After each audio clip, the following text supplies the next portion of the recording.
Os estudos sobre motivação mostram uma coisa bastante simples. Você vai ter motivação para duas coisas: buscar prazer e fugir de perigo. Se você tiver as duas, melhor ainda, cara.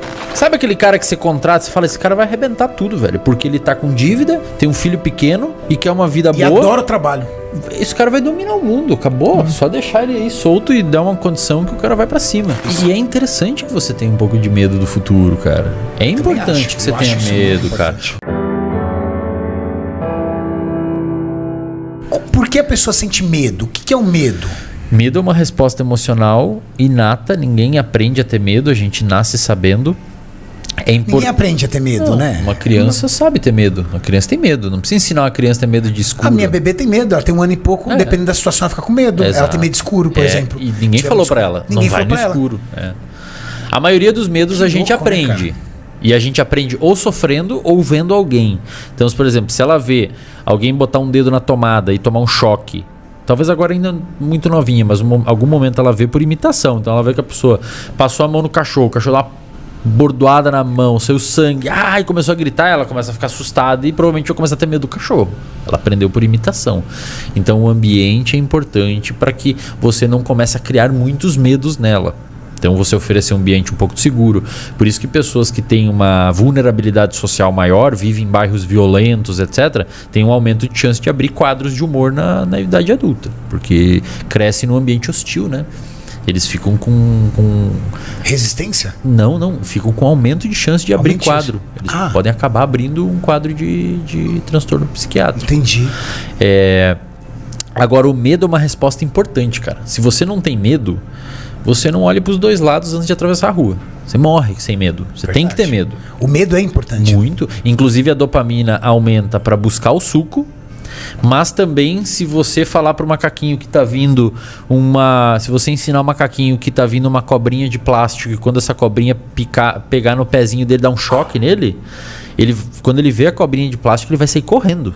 E se você vê o cérebro dele, vai explodir dopamina. A dopamina dá motivação para fugir de perigo. É por isso que muitas vezes você trabalha sem precisar um prazer ou buscar um prazer, mas porque você quer dar segurança para sua família, não deixar ninguém passar fome, não deixar ninguém não ter nenhum tipo de imprevisibilidade. Então você quer evitar um problema, exato. Você trabalha por medo. Exato.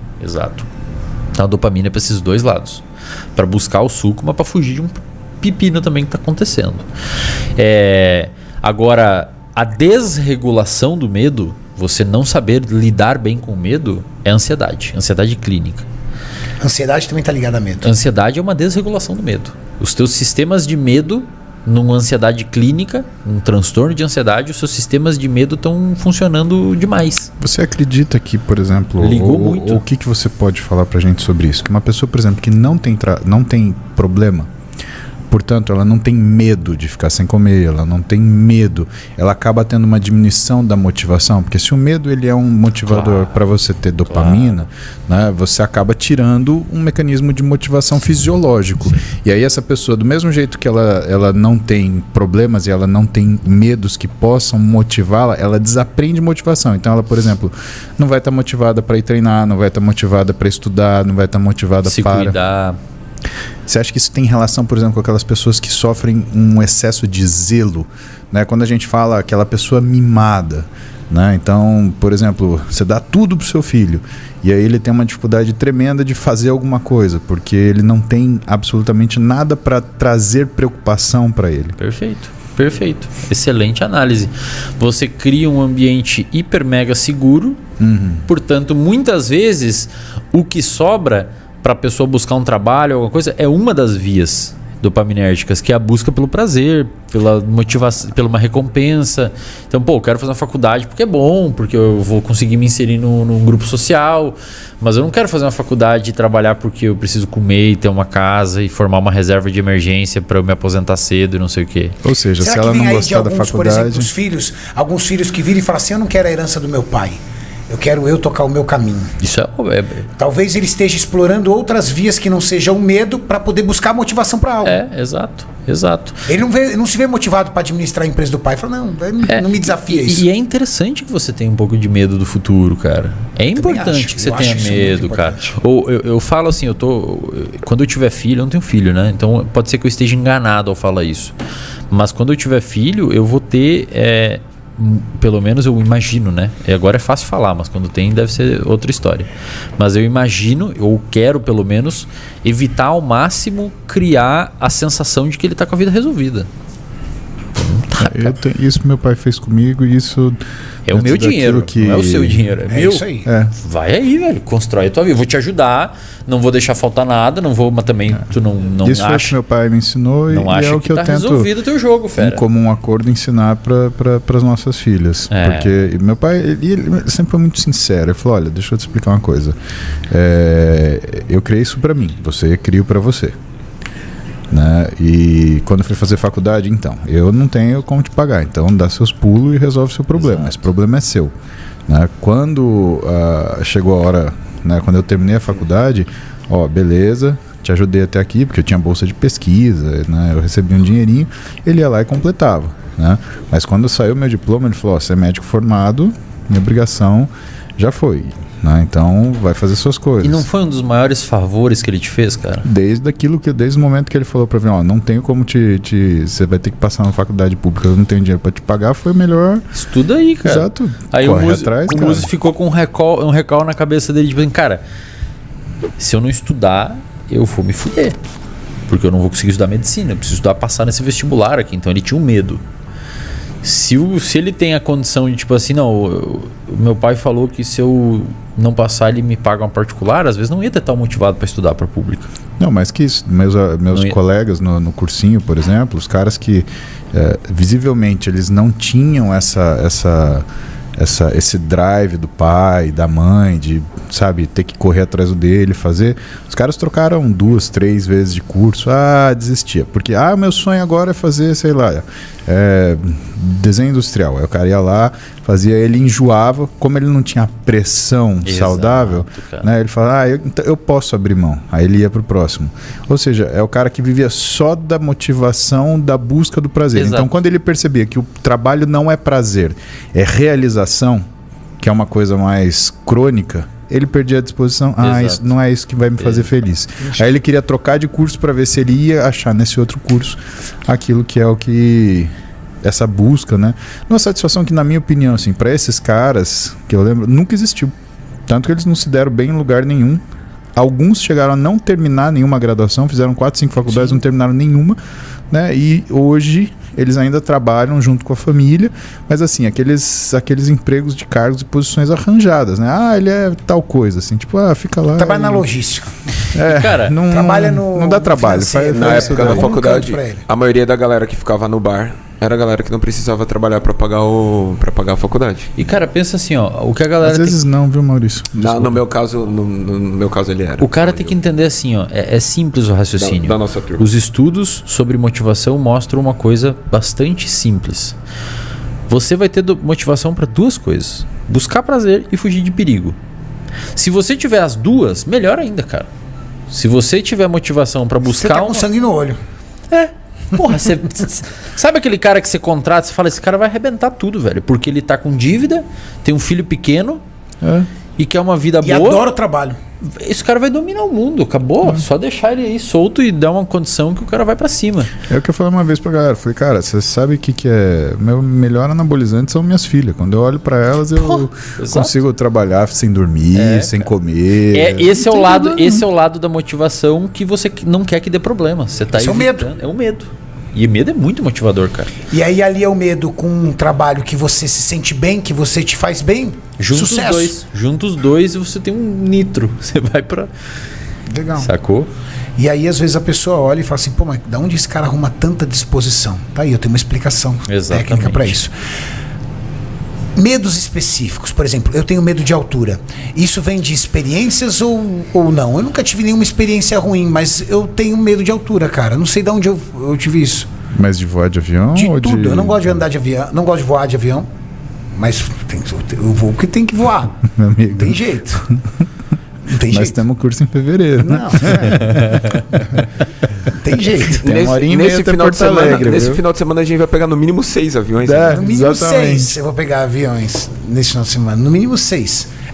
1, 2, 3. No mínimo 6 aviões. Eu vou subir e descer no final de semana em 6 aviões. Mas fazer o quê? Não gosto. Num prédio alto, você não vai me colocar ali, por exemplo, no parapeito de um prédio. Você tem um negócio assim. Não gosto. Elevador com vista panorâmica. Cara, eu também eu dou uns passinhos pra trás. Eu não curto também, cara. Eu não curto. Não gosto de e nunca tive experiência traumática. Eu também não. Assim. Que a associação louca que o cérebro faz, olha aquilo e fala assim: aquilo não é pra você. E pensa assim, tipo fobia. Algumas pessoas vão ter fobias específicas, por exemplo, a pessoa tem medo de aranha e nunca teve um trauma com aranha. Ninguém sabe, cara, o que acontece. Por causa do filme. Aracnofobia. Às vezes você viu um filme no passado, ou alguém falou que é muito. E às vezes aquilo fica no seu cérebro e você não sabe direito o que reverberou ali. Às vezes, cara, você não tem medo, mas você simplesmente não experimentou. Então, às vezes, se você ficar 5, 10, 15 vezes no parapeito de um prédio olhando para baixo, você dessensibiliza. Isso é verdade. Você fala, pô, mas não é que eu tenho medo, eu tenho aversão, mas eu nunca provei para ver se de fato eu tenho medo. Então, você tem uma coisa curiosa até para você comentar pra gente. Tem um livro do David Brooks, que é o Homem, o Animal Social, e ele fala que uma das coisas que é notável do ser humano é que o medo transitou. Isso quer dizer o seguinte: ele tinha medo lá na pré-história de ser comido por um leão, de ser picado por uma cobra, de, sei lá, um javali correr atrás dele. Hoje as pessoas não têm mais medo disso, porque é irreal. Elas têm medo do quê? De vergonha, vexame. Ele deixou de ser uma coisa objetiva para ser uma coisa subjetiva. E isso também modificou o funcionamento do cérebro. E modificou a relação entre as pessoas. E modificou os valores. Logo modificou os objetivos. Então, comenta um pouquinho pra gente, né? Se isso é um medo ou se isso é uma aversão. Né? Porque a gente está falando dos 6 sentimentos básicos, né? Medo, raiva, tristeza, surpresa, aversão e alegria, né? Hoje a gente tem um sistema neurofisiológico de resposta ao estresse que ele foi selecionado no ambiente onde ele era ligado e desligado quando precisava. Um caçador-coletor, ele não ficava muito estressado porque, sei lá, porque o dia tá quente ou porque ele queria comer, achar um lugar para dormir, se proteger e catar semente no chão, buscar água. Tem um negócio que eu assisto demais, cara. Eu e minha namorada, a gente assiste final de semana, que é um programa chamado Largados e Pelados. Já ouvi falar. Bem massa, cara. Também já ouvi falar. Vocês pegam 20 pessoas, 10 pessoas, largam numa selva na Colômbia, peladão com um machado e uma panela, e a pessoa tem que ficar lá, velho, sobrevivendo. Sério? Mas vem cá, com inseto, caramba, 4, cara, sem repelente, sem nada? Sem nada. Pelado, cara. Sem papel não, mas sem repelente, essas coisas, sem nada. Sem repelente, não. É um machado e não, você pode levar 3 itens. Normalmente eles levam uma panela, uma faca pra fazer acampamento, e alguns malandros levam um mosquiteiro. Porque aí, primeiro, a coisa que mais elimina a galera... Fogo. Mosquito, cara. Não, mosquito. A coisa que mais faz as pessoas desistir é inseto. Porque imagino, priva de sono. Eles não conseguem dormir, cara. O bicho lá toda hora você dando tapa. Muito mosquito, eles não conseguem dormir. Ficam 2, 3 noites acordados, na 4 tem que ir embora. Porque o cara não consegue levantar sem dormir. E aí eles desistem. Aí alguns levam mosquiteiro porque faz de pesca, de rede de pesca. E também consegue dormir. Cara, e é uma série interessante, cara. Porque você vê algumas coisas. Primeiro, algumas são em dupla. Então você larga duplas. E algumas são largados e pelados a tribo. Que eles se juntam várias pessoas, cara. E aí, quando se juntam várias pessoas, você vê que é um bando de chimpanzé pelado lá. Porque, começa um a querer se destacar como líder.